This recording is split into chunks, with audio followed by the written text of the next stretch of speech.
Good sponsor. I'd like to put it on record that I fully support the budget of the DBB and PDEA. However, I have some few clarificatory questions, which are very basic, and I'm sure it's very easy for the good sponsor to answer this, being a veteran law enforcement member. My first question is about doon sa tinatawag na list and order of battle. Paano po na ilalagay sa listahan ang isang tao doon?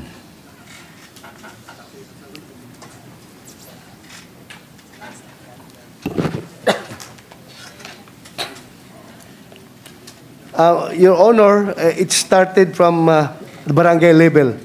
The information was collected from the barangay level, then binabalidate up to the municipal level, provincial level, regional level, hanggang sa nabuo yung watch list at the national level, Your Honor. Okay. So meron ho bang pagkakaiba sa listahan ng user versus pushers? Yes, Your Honor.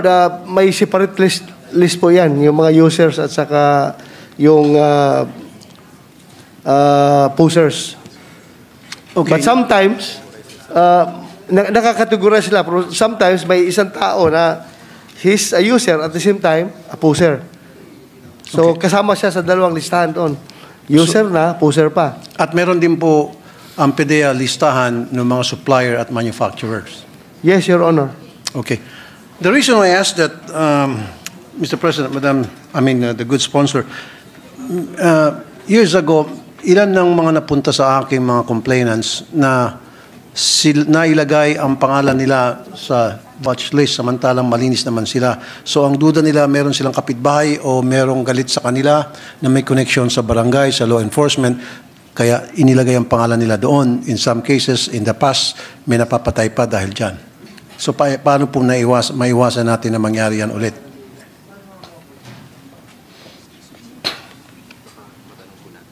Yeah, Your Honor, if kung nangyari daw yan noon, right now, mahirapan na daw mangyari yan dahil all law enforcement agencies involved in anti-drug operations are strictly comparing notes at binabalidate nila. Noon, posibleng mangyari yan, pero ngayon, mahirap na daw.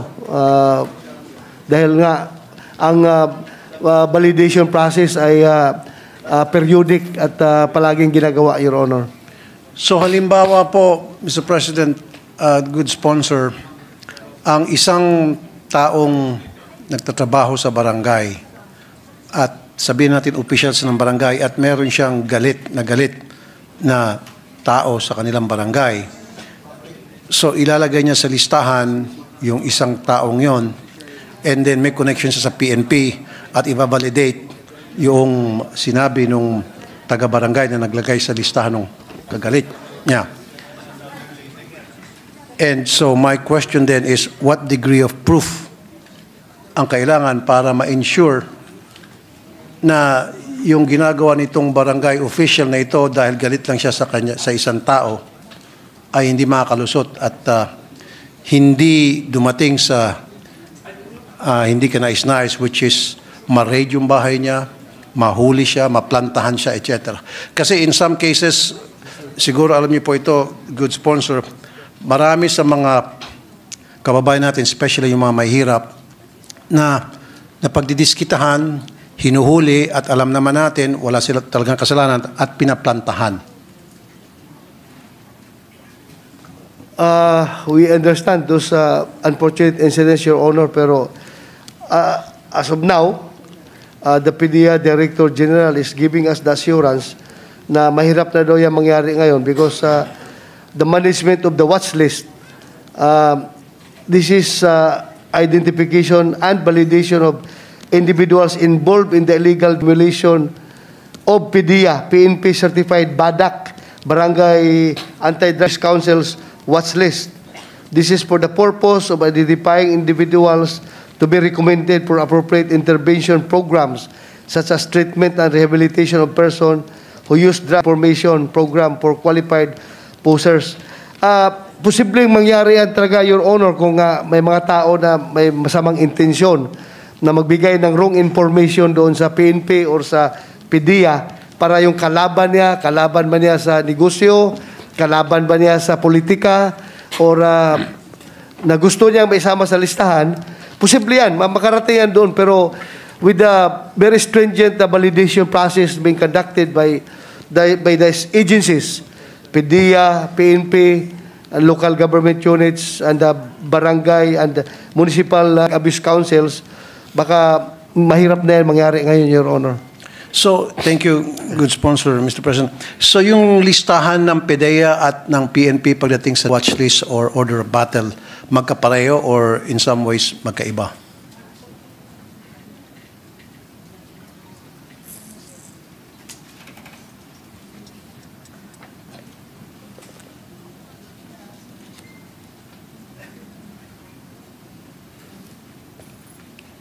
Yes, Your Honor.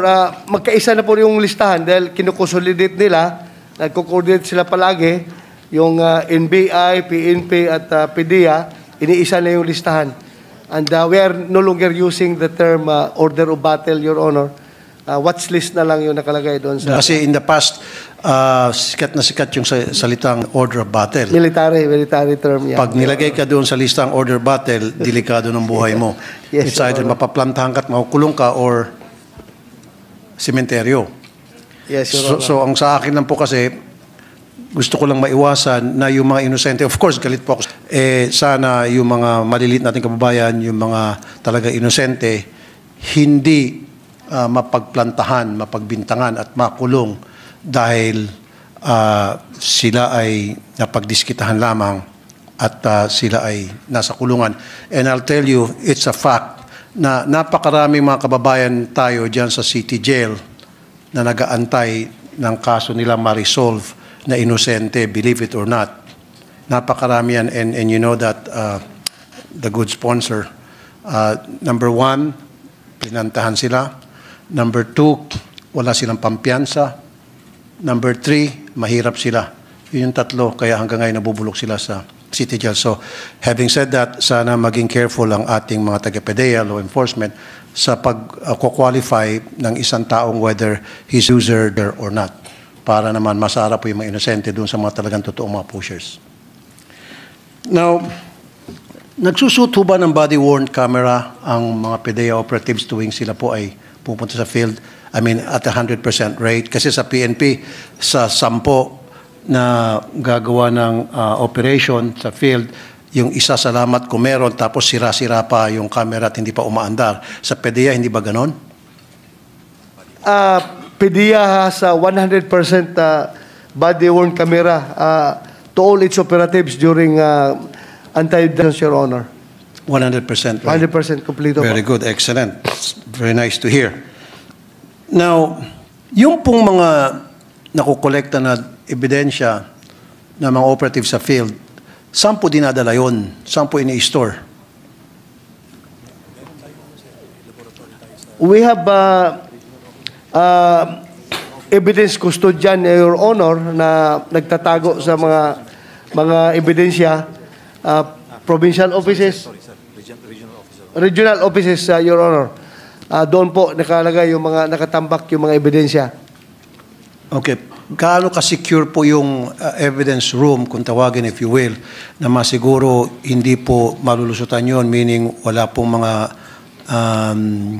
loko-loko sa PDEA ang kukuha ng ebidensya doon, makakuha ng ilang droga doon para i-recycle tulad ng ginagawa ng ilang taga-PNP na nababalitaan natin. Pwedeng recycle or pwedeng gamitin mismo, Your Honor. Pwedeng gamitin mismo. Mga tao. So Pero, how secured? Security measures in safekeeping evidence installed the following for safety and added security. CCTV cameras inside the evidence room and its vicinity. Fire extinguishers with proper labels and instructions of use. Metal grills were installed around the facility. Double doors were metal instead of wood. The doors were secured with 3 sets of locks which are in the custody of 3 authorized laboratory laboratory service key holders, such that the absence of a key holder makes access to the evidence room impossible. Biometrics will also be installed outside the evidence room to control access to the facility. So, napaka-secure na po yung kanilang evidence room, Your Honor. Dahil tatlo may hawak na susi. Kung hindi present yung tatlo, hindi ma-open yung evidence room. And so, chances are na yung tatlo, hindi yan magkakaisa na gumawa ng kalokohan. May mga, mga safety features na ginagawa, kaya hindi sila magkakaisa. Thank you, Mr. President, Madam Sponsor. Good sponsor. Now, pagdating po doon sa pagkukolekta ng mga ebidensya sa field o yung nakukuha ng mga ebidensya sa field up to the point na yun po ay ilalagay doon sa storage room, ano pong mga procedure ang ino-observe para masiguro, for example, may nakuha silang 1 kilo sa field at pagdating po doon sa storage room, 1 kilo pa rin papasok na wala pong nangumisyon o nag-cut ng kalahating kilo along the way? Your Honor, according to the PDEA, the chain of custody of evidence is strictly being observed by every operatives of PDEA, Your Honor. Wala ho bang third party? Kasi kung mga PDEA, sila lang, pwede po magsabuatan yun. Dapat po may third Your party. Honor, always during operations, we seek the presence of local government officials and members of the media as witness in the conduct of our operations as required by law. So sila yan mismo, yung mga taga-media, mag-iingay yan kapag meron silang naobserbahan na mga ginagawang hindi maganda, yung mga operatiba natin sa field, Your Honor. Lalong-lalo na yung mga sinatawag natin na savings, mabubulabog yan dahil mayroong outsider coming from the media and coming from the local government o barangay na magbabantay doon sa ginagawa nila, Your Honor. Thank you. Thank you, good sponsor. Ang ibig ko rin kasi sabihin, the good sponsor, Mr. President, yung bang pag-transport ng ebidensya from point A, doon sa field, to point B, doon po sa storage room, na-observe ng hindi lamang na mga taga-PDEA, kundi third party, alam mo, taga-media, na yung 1 kilo na na-collect sa field, dapat 1 kilo din ang pumasok at yun din po yung mismo, ang talagang nakuha at exact na timbang pa rin. At same pa rin ang laman nung, kung yun po ba yung mga sachet, yun po ba yung supot, etc. Kasi pwede magkaroon ng switching eh. Yeah, mahirap talaga daw na pakialaman yung pag namarkahan na dahil the inventory is right there at the crime scene. Pag gawa ng inventory doon sa crime scene, namarkahan yan kung ilang pounds, ilang grams yan, pagkarga doon sa evidence van, papunta doon sa evidence room, ay sigurado yan na pagdating doon, the same pa rin. Kasi chine-check naman nung mag-receive na evidence custodian doon sa evidence room, kung anong nakalagay doon, kinikilo, tinitimbang niya uli doon pagdating, Your Honor. Kaya mahirapang galawin ng mga tao. Meron ding nagbibideo, mga pictures. Okay. Kaya sinisiguro natin na hindi nila matamper yung evidence, Your Honor. Okay, thank you, Mr. President. Good sponsor. Now, let's talk about destroying. Kapag natapos na po yung kaso sa korte, I would assume kailangan i-destroy. Paano po yung destruction process na ginagawa? The procedure of destruction, Your Honor, goes this way. First, we have to secure court order for the destruction from the court or written order from the Director General PDEA. If there is no case filed,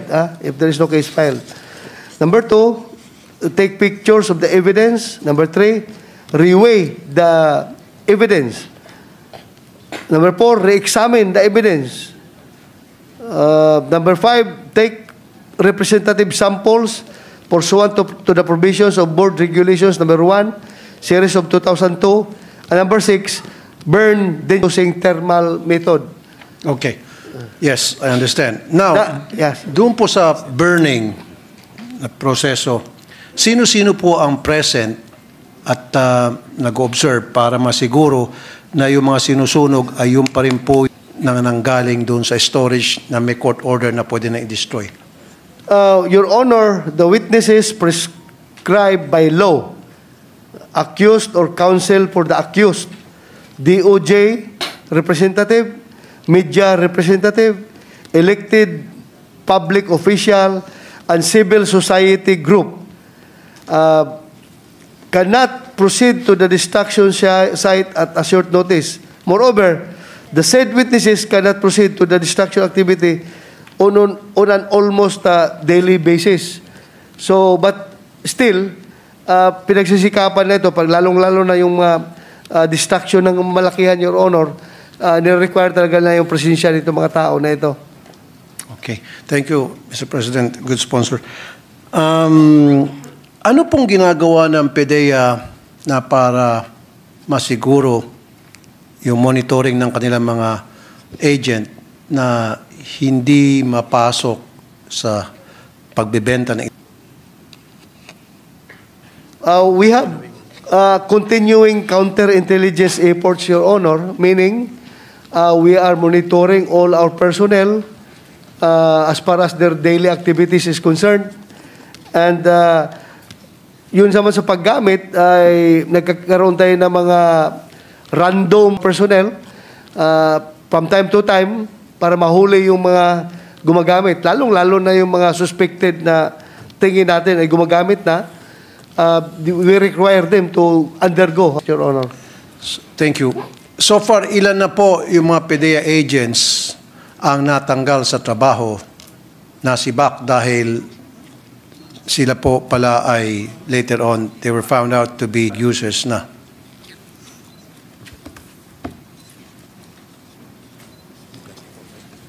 Your Honor, our data here for internal cleansing data, calendar year 2011 up to October of 2024. Dismissed, we have 96 PDEA agents. Suspended, 164. 96 and 164. So ito po mga PDEA agents na nakitaan or napatunayan na sila pala ay later on ay gumagamit na ng... Yes, Your Honor. Okay. So na-determine ng PDEA the reasons bakit nangyari ito. So ano po mga programa ginagawa ang PDEA na para ma-ensure na hindi na maulit to? Of course, sinabi nyo, may mga random testing. Wala ho ba kayong ginagawang studies bakit ang isang PDEA agent ay nalululong sa... Your Honor, bihira na po tayo nagkakaroon ng solid PDEA personnel na nag-operate, Your Honor. Most of the time, pag nag-operate ang PDEA, it is together with other law enforcement agency like PNP or NBI para mas maiwasan yung mga, kung may plano silang gumawa ng kalukuhan, Your Honor, may counter-checking among and between law enforcement agencies. Thank you. Good sponsor. Last question. Your Honor, last question? Sa operatives. Can I have 1 minute break, Your Honor? Siya lang ko sandali. 1 minute break, yes. Go ahead. Mr. President, 1 minute break. Session suspended for a minute.